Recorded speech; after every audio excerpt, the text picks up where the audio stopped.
break after just shooting all day. And here I am taking your break now.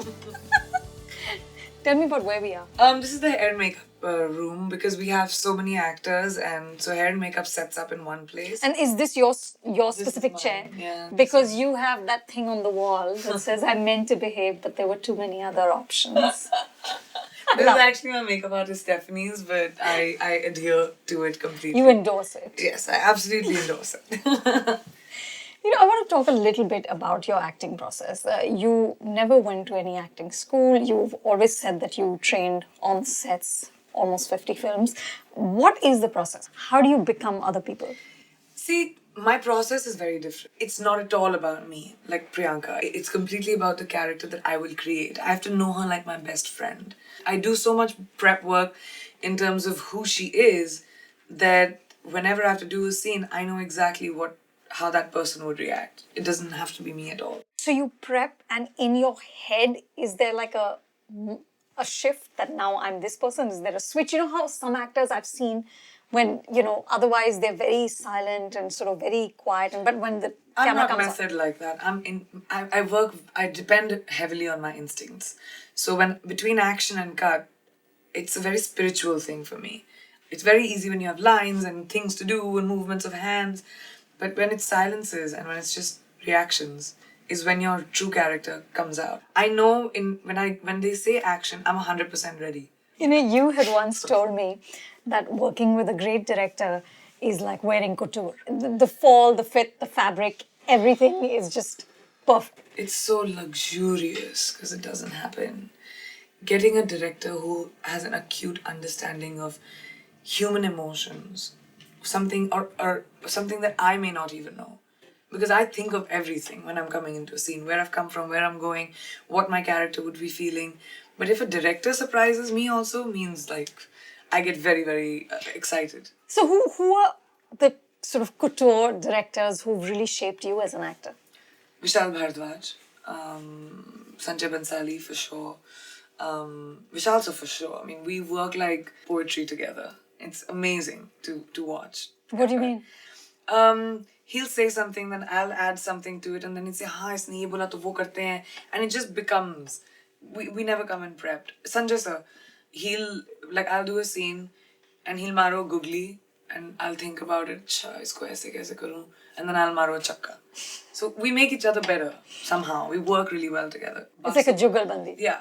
Anurag Basu, another phenomenal filmmaker who just opened my eyes to so many possibilities within a scene. So I want you to just look at this scene, which is my favorite scene, and I...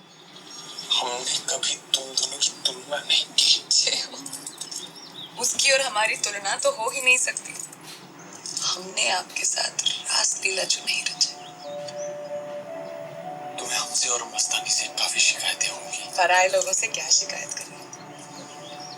घाव तो अपनों के ज्यादा चुभते हैं। अफसोस तो एक ही बात का है श्रीमंत, आप हमसे हमारी जिंदगी मांग लेते, हम आपको खुशी खुशी खुशी देते। I love this line. It's an outstanding line. Tell me about that specific scene. I think this scene just made the film for me. You know that ache that you have and that expression in your eyes. What was his direction to you? Where did you bring that from? I just imagined being Kashi. See, I never think of some woman. I just really thought of her. I said that, what was her fault? There was no mistake she made. Their relationship, in fact, was great. I understand if they had, like, a not so great relationship, and he fell in love with another girl. No, but he really loved her. He really loved her. Yeah. So, but he also fell in love with his human nature. I start thinking of what they might be feeling, and then I imbibe it. And then it comes from I can cry thinking about it right now. Here's another scene I want you to tell me about. Okay. Who the hell does he think he is? Huh? तुम्हारे बारे में मुझे lecture दे रहा था। I love this scene. सोचा होगा कि not मैं fair. इल ट्रीट करता हूँ या कुछ। Ridiculous. Bloody journalist activist types. सब कुछ ब्लैक या व्हाइट होना चाहिए। बीवी क्या काम करेगी उसके बारे में मेरा ओपिनियन हो सकता है कि नहीं? सही या गलत ये कहना हक है कि नहीं मेरा? We're a married couple, damn it. I have the I right. want a divorce. और जब मैंने कहा कि मैं अलाउ करूंगा, इसका मतलब ये नहीं कि that I want a divorce. What? You want a divorce? उस stupid argument की वजह से?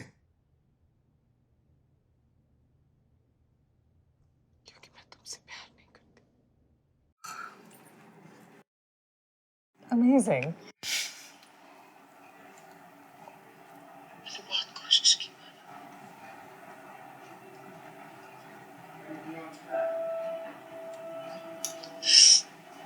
और pretend नहीं कर सकती. I can't. I can try. So I'll tell you the headspace. How did you find that? I thought about Aisha's headspace. I wanted her to be apologetic about saying I don't love you. Yeah, but that's why it's heartbreaking. So it's not about the lines I'm saying. It's the headspace your character is in when they're doing scenes. I see it like that. Once you know the headspace, the lines are irrelevant. And they just come out. They just come out. It's organic. It's so natural.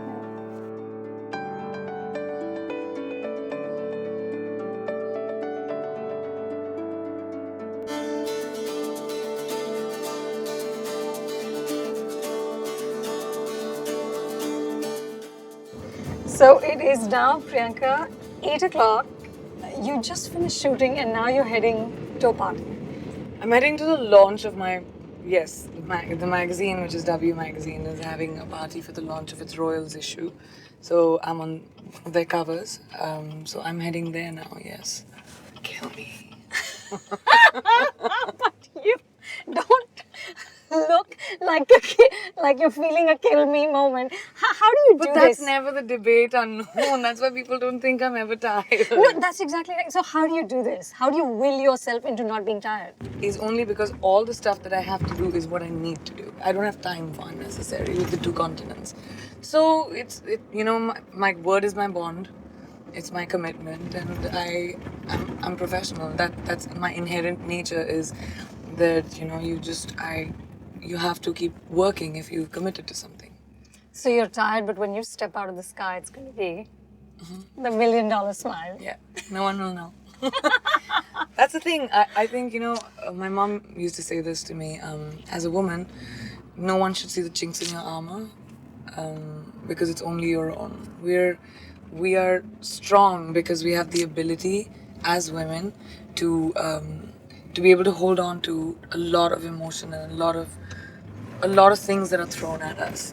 I'm sorry, but we just have to remember that don't let the world see your weakness. The only space I've seen you sort of exhibit some vulnerability is on Instagram.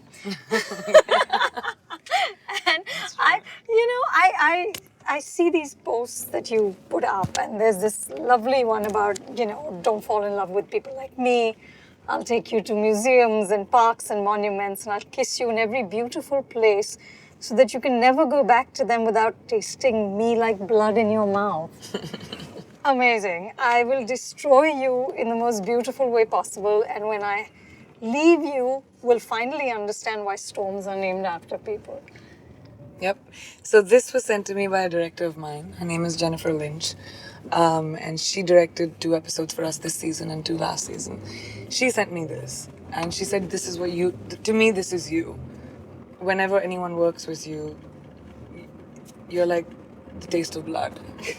I can't, it's like tasting blood, and I can never go back. You spoil a director. So that was the context in which she sent that to me, and I just thought it was so beautiful. It is. It's beautiful. I, But then you also said, you also posted this bit about where it says her heart was a secret garden and the walls were very high. My heart's definitely a secret garden, which has a lot of secrets, a lot of emotions, but I don't believe in presenting it to the world. I present it to people who are important to me, like my best friend or my mom, because I think that when you're public people, you're almost seen as invincible, and people don't get it, and it gets misconstrued a lot. And I don't want my emotions to get misconstrued because they are most important to me. They're the truest part of me. So you were saying earlier that you don't date anyone. Is it the career that doesn't? No. That's not what I said. I said I've always been in relationships. I've never dated. That's what I said. See, again, I got misconstrued because everywhere people wrote that I don't date. But in India, we don't date. We go out with friends, you like a guy, it's in a group, then you end up staying in touch, then you end up going out a couple of times and you're in a relationship and everyone knows and then it's just done. We don't just say, I think you're pretty, wanna catch dinner? When is the last time? And a random guy, first time you've met, random girl. We don't do that in India. So that's what my point was, that I've never been on a date. I've been out with my boyfriend or whatever, but I've never been on a date. Like dating as a Is concept. New York exciting, filled with smart, handsome men? Who's looking? I I know. never looked. Why not? Because I don't have to.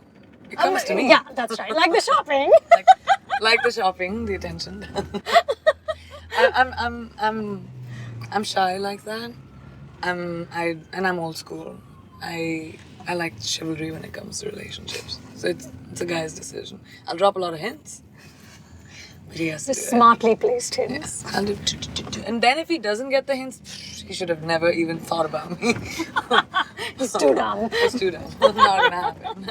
Off with his head. Yeah. Priyanka, if there was a biopic made on your life, what would the central conflict be? The conflicts that I have, which would probably be the central point of this biopic, are kind of not to be spoken about. So the biopic will just be smooth sailing. Because if you don't know, you're not supposed to. Priyanka, in a lot of your interviews, you talk about a fear of failure, Yeah. which has been there, as a recurring note. A fear of failure or a pursuit of success. You see it however you want. All I want to make sure is that, my name is associated with achievements, whatever they may be. Well, hopefully, this will enable you to do even greater things. It's the Surface Pro 4. I know you're a big gadget girl. I'm a techie. I like my, yay, I love presents. Thank you. I am a techie. I do like gadgets are my favorite thing to shop for. Really? Yeah, I love gadgets. So you spend time playing with things that... Yeah, I can't tell you. I own more toys than I do shoes. So you're having a great time, it looks like. Yeah, I'm in a great place. Yeah. I would say. It's not all fun and games. It looks No, of like course it. not. It's a lot of hard work. I've just spent the day with you. Are you serious? It's not fun and games at all. And this is my everyday, including my weekends. Every single day is this, what you've done today. So it's physically extremely exhausting. And sometimes you just need, like I was telling you, I just, when I go back... pause. I need to decompress for a second to start again. When I go back home, I sit down and watch mundane television and I don't want to hear sounds. I need to decompress because I'm always around people, I want to bring it to a point where it's a normal thing. I want to bring my career to a place where it's like, oh, okay, this is a given. This can happen, where actors from our part of the world that look like us can be Hollywood royalty, for example. Now I have that drive to want to do it. Listen, in 1 year, you've come to a space where we're just going to stop and you're going to get off into a magazine event where you've been called Hollywood royalty. You've done that in 1 year. Yeah. So, I think it'll happen. Well, it'll happen for me. I hope it happens for others as well. I think it's a good thing for India as a nation. And more power to you. Thank you. Thank you for coming to New York and spending the day with me.